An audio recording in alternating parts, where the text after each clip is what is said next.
Hello, students.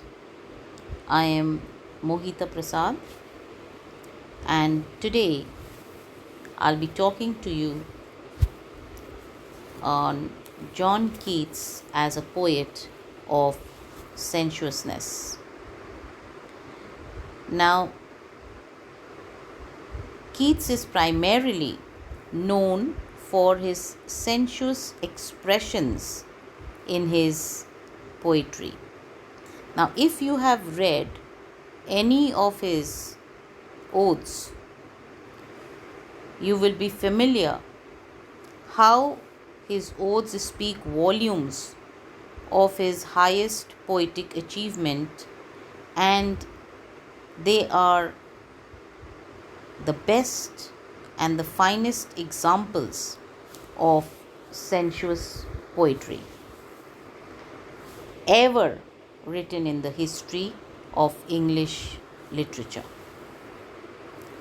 If you minutely observe Keats's poetry, you will see how he has used his images and the different objects of nature and presented them sensuously.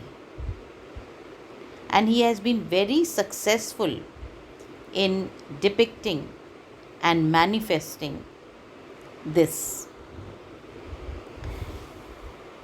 Keats's poetry is abundantly rich in sensuousness, suggestiveness, freshness, and the vision of beauty which is perceived by the poet has the finest essence of what his senses gather from his environment.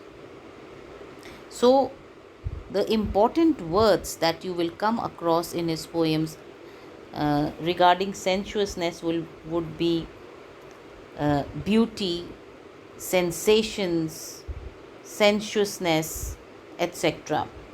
Because John Keats was a passionate lover of beauty, and beauty in all its forms, shapes, and varied manifestations, we can very easily understand and must be familiar with his very famous quote, which is, "Beauty, a thing of beauty, is a joy forever." Why?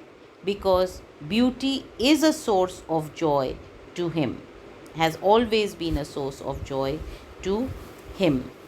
And it is his love of beauty which has introduced the element of sensuousness in his poems. Keats, his life and his works, they bear ample testimony to his sensuousness, because if you read his letters, he has written in one of them that, I quote, "Oh, for a life of sensation rather than thoughts," unquote. So you will come across a lot of phrases like the humming or the buzzing of bees, the sight of flowers, the glittering of the sun's rays, the sunrise, the sunset.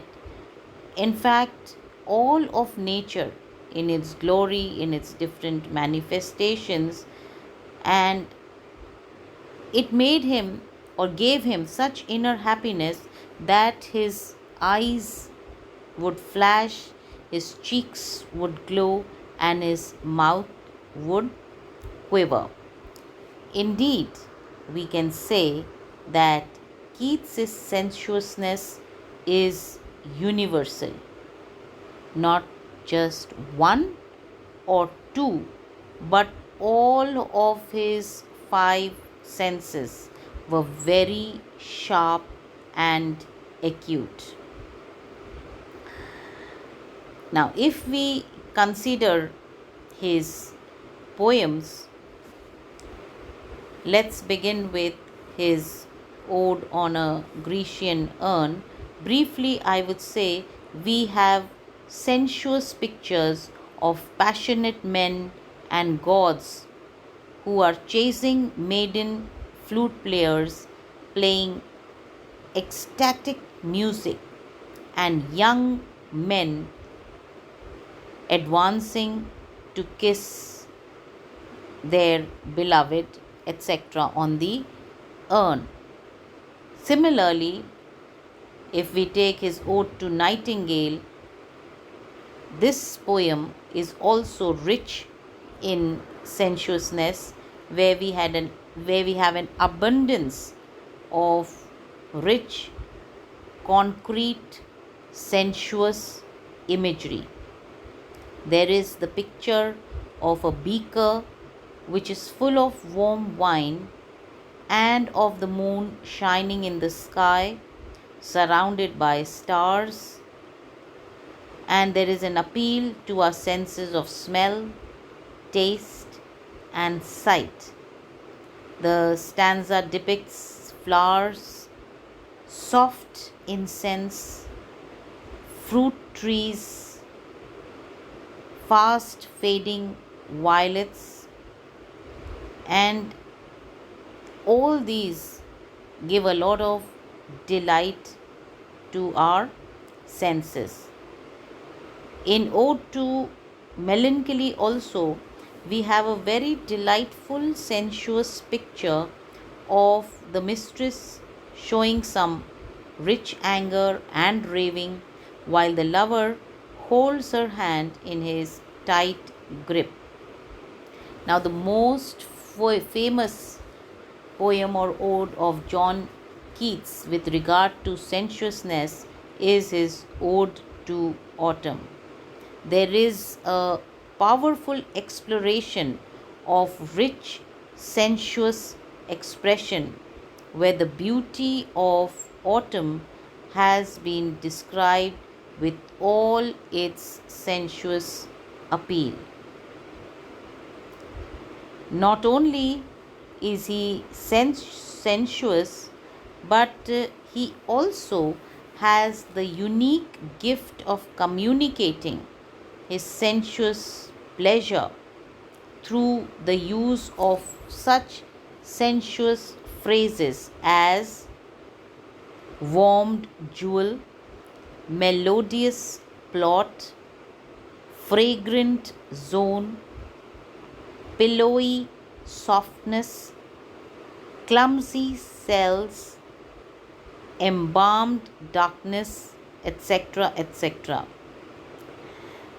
And Keats does not present to us the concept of love as only sensuous, but he also projects at the same time the idealistic and the spiritual elements in it as well. And we come across this in his poem Endymion. So, in this way, after going through his different poems, the different sensuous expressions in them, we come to the conclusion that Keats is abundantly sensuous. But the question is, does his sensuousness degenerate into sensuality? The detailed study of Keats' poetry explores the fact that he is not sensual, but his poetry shows him a nature poet. And I would quote one of the critics when he says that Keats was much more than a poet of sensuous beauty. He was a thinker, a critic, and an interpreter of life. We end here.